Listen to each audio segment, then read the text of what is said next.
when we're actually looking to build that predictable, sustainable revenue, when we're actually looking to be paid for our speaking and beyond just one gig, these are just some of the behaviors that you can come into place. You can build them deliberately until they're just second nature, and these will make a difference and people will want to play with you.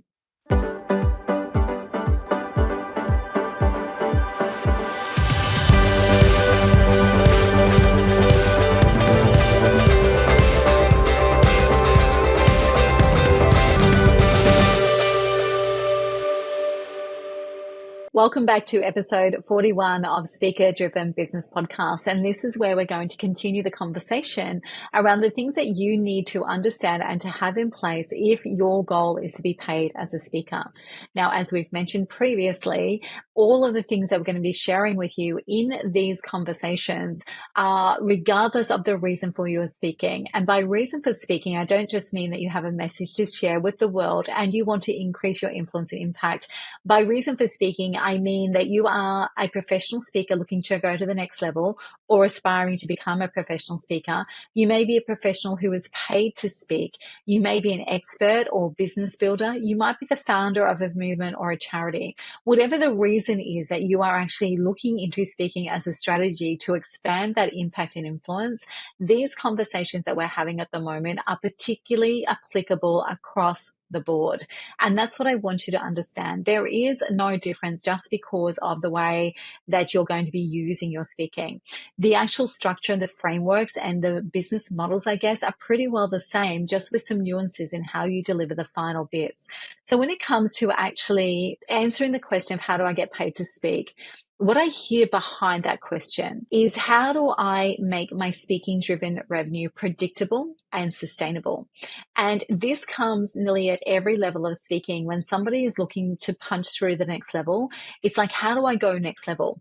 Right? So when you're starting out, it's absolutely about getting those first paid gigs. But as you go further and further and further into becoming recognized for your speaking prowess, then what will happen is you are actually asking, how do I get to that next level of revenue? What is it that I need to do to get that fee and to deliver the value to get that next level of fee payment made to me, or the next level of business generation for revenue?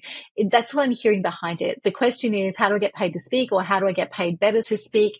And the question is actually, how do I do it and how do I make sure it's sustainable? I don't want to just like have flashes of brilliance. I don't want to have something that falls over. I want something that I know is predictable and sustainable. And if that's the case, your name of your game is actually not how do I get paid to speak, but how do I actually guarantee repeat bookings and referrals? If you actually go back to an earlier episode that we had in this podcast series, it was called Red Zone to Gold Zone Mastery. And it was all about actually shifting from you're so good to you're in my head. And then what happens in the framework from there, which is you move from it's like you're in my head, you know my world, to here's your check, and further to the trifecta.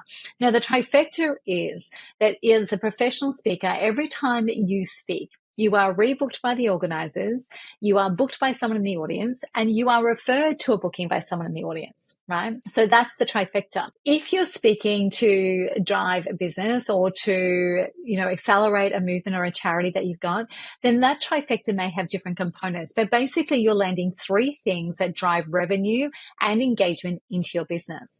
So that is at the top of that triangle because it matters.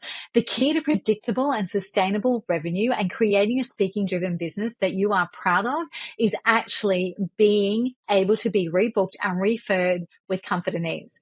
So yes, your content has to sing, but guess what? If your content sings and you're masterful in your craft, but you're still an asshole, then you're not going to get the bookings that you're looking for, right? So this is the number one thing that I want you to be aware of. There's a whole picture. In our last conversation, we talked about the minimum viable launch and the things that you need to have in place to be able to make sure that you can start creating that predictability and sustainability in your engagements and payment. The next bit I want to talk to you about, and I could actually talk 100 tips on this one, but we're going to keep it to 5 things that are going to accelerate your speaking success, because what you need to do, almost more important than your content and your craft, is actually establishing a reputation for being easy to work with. Now, if you can do this, it significantly impacts your career and accelerates your progress. It does increase the likelihood of being rebooked, but it also enhances your chance of being recommended to others. And that is where gold hits. right? That is where this becomes predictable, sustainable, and actually a lot of fun. So I'm going to give you 5 of the key behaviors. There are a lot more.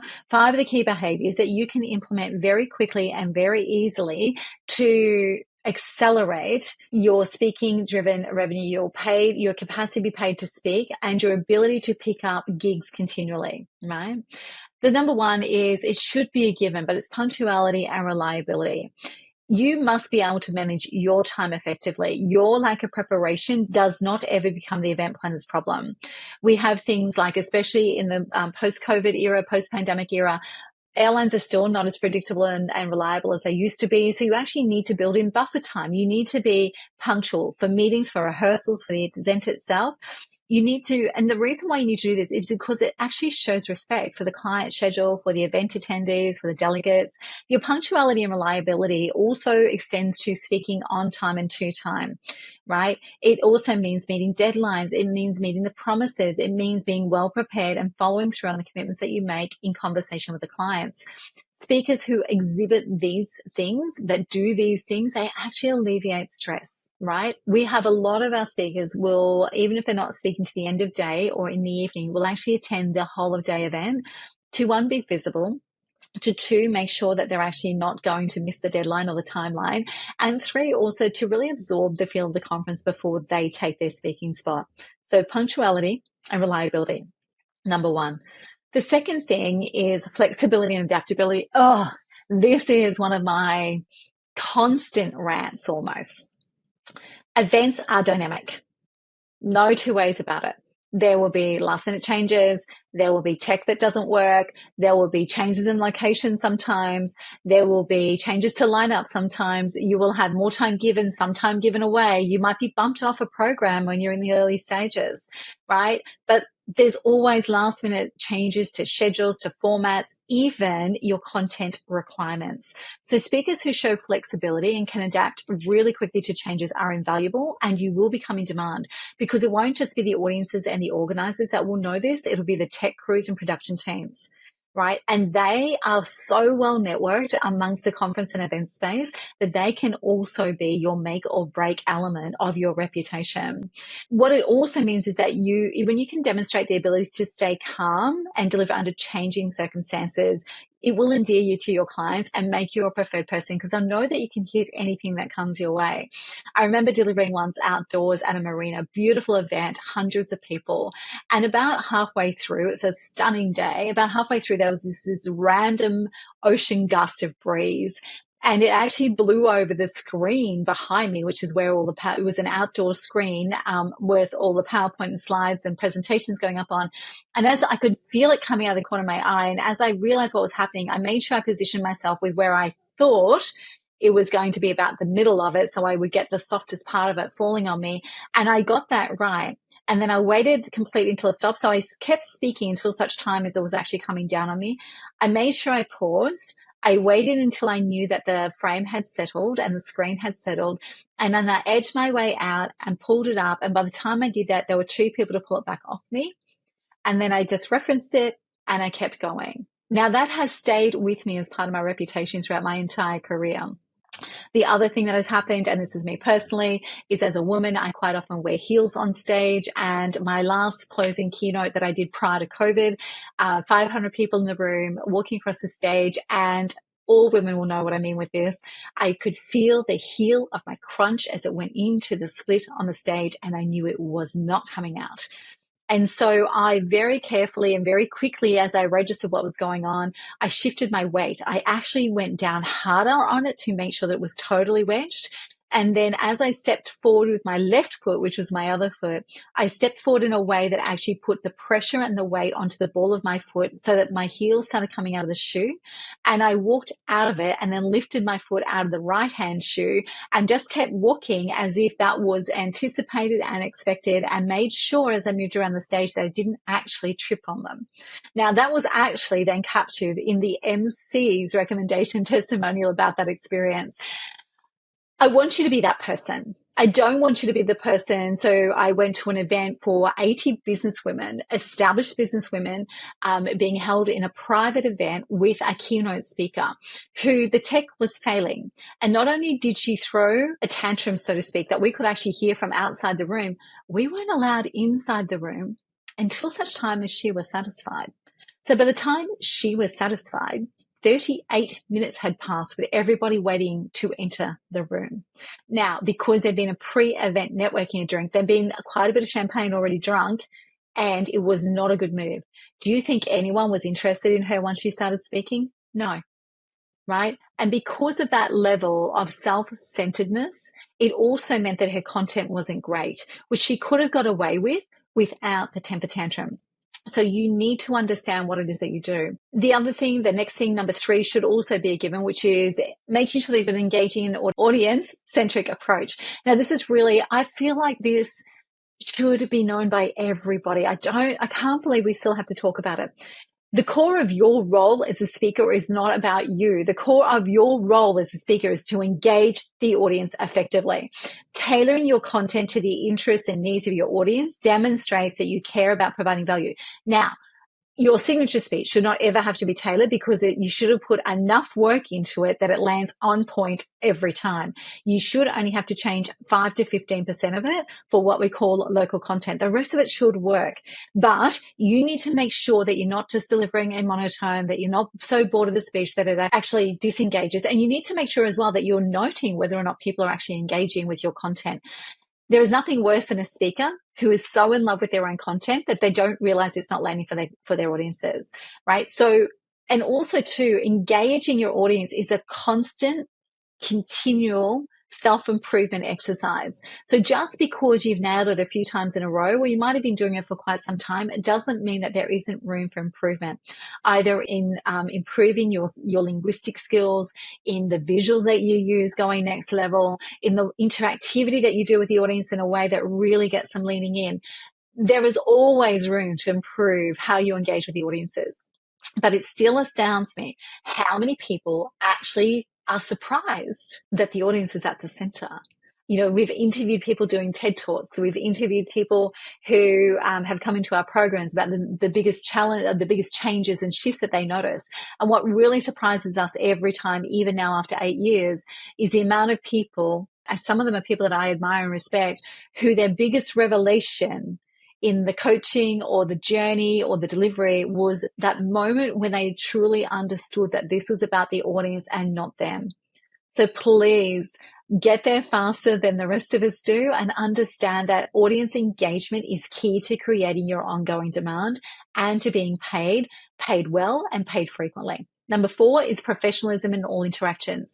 I don't know how many people, when I was still speaking professionally, where I got jobs and speaking to drive business revenue, where I got engagements simply because of how I showed up, the professionalism of my documentation, the fact that I had agreements in place, the clarity and promptness of communication, the ability to generate things very quickly, the ability to have a very smooth and easy to buy me process.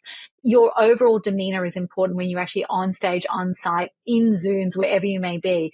You need to make sure that you're showing up as the consummate professional. And that doesn't mean standoff and arrogant. That means fully invested in getting a successful outcome, right? You need to also make sure that you're building relationships with your clients from the start to the finish and thereafter, right? And that's part of professional business building, right? So professionalism in your craft is great, but make sure you bring professionalism to the table in everything else that you do. There's also some people as speakers also love to make sure that they're there early and they're actually helping the client and meeting key people and things like that. That is part of professionalism. You don't have to do that part of it, because that's up to how you operate best. However, I do know that those people that take that extra bit of time and show up professionally, ready to help actually elevate the experience, I do know that they're in more demand than their counterparts. And the last one is number 5 is openness to feedback. And this is really challenging, right? Now, before I go into this one as well, though, I've got to give you a personal opinion here. And that's actually key, opinion. A lot of the feedback that you will get is actually just opinions, all right, with no context for how you've built this, with no context for what it's actually really meant to deliver, for no context whether or not they're even your audience. 95% of what comes flying back to you in the public arena will be simply opinion and not feedback. What I say to my clients is the first time you hear it, curious. Second time you hear it, be interested.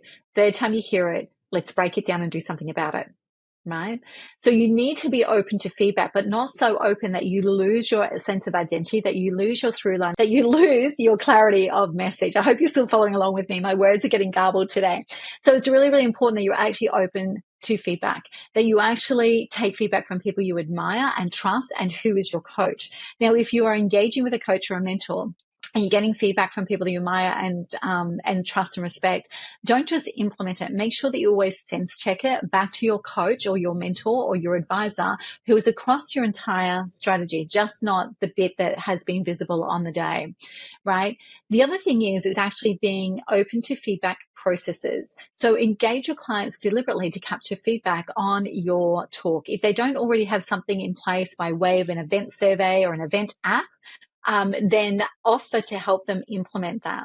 Now, there's a couple of things that really help with this. Is the clients are actually measuring the satisfaction of their attendees or their delegates or their participants, and you are actually getting invaluable feedback about what lands and what didn't, and also being able to use that to improve yourself continuously and further. Right? It's a really good part of personal development and professional development. So there's feedback that is personally to you, but then also working with the client to get feedback that actually benefits all of you. So be open to that feedback, to be willing to listen, because I don't know anyone who has reached the top of the speaking game who hasn't been open to feedback and support and coaching along the way. So that's really, really important. And don't push back on it. Don't resist it. If you vehemently disagree with it, don't be like the people on Shark Tank and Dragon's Den and all that sort of stuff that fight with the experienced people on their pitches. If you actually are vehemently opposed to the feedback, simply say, thank you. That's very interesting. I will definitely consider that. End of story. End of story. Don't get into a fight and don't push back and don't resist, because there will be some times that you'll walk away from that and a few days later you'll go, oh, there might have been something in that. So don't fight it and don't resist it and don't push back on it publicly. Do not make the person feel like they're in a fight with you. Okay, because that will also lead into chinking the reputation that you're building. So those 5 things very quickly as a run through. Number 1, punctuality and reliability. Number 2, flexibility and adaptability. Number 3, engaging an audience-centric approach. Number 4, professionalism every step of the way. Number 5, being open to feedback. So if you are looking to step into the realms of a truly professional speaker, somebody who is paid well and paid frequently, then you need to see each engagement as an opportunity to learn and grow, but not at the client's expense. It's an opportunity to learn and grow, to improve on already solid foundations where the client and the audience is front and center. Incorporating these 5 things before I even go into any more of them will actually make you a delight to work with. It will mean that you have a significantly, dramatically increased chance of being rebooked and referred. You will start to stand out in the industry. The tech crews, production crews, and professional conference organizers will start to talk about how great you are to work with. Some of our greatest speakers in Australia and the US, the reason why they are so in demand is their content is exquisite, yes, but they'll win jobs every time because they are so much easier to work with than the competition, right? So when we're actually looking to build that predictable, sustainable revenue, when we're actually looking to be paid for our speaking and beyond just one gig, these are just some of the behaviors that you can come into place. You can build them deliberately until they're just second nature, and these will make a difference and people will want to play with you.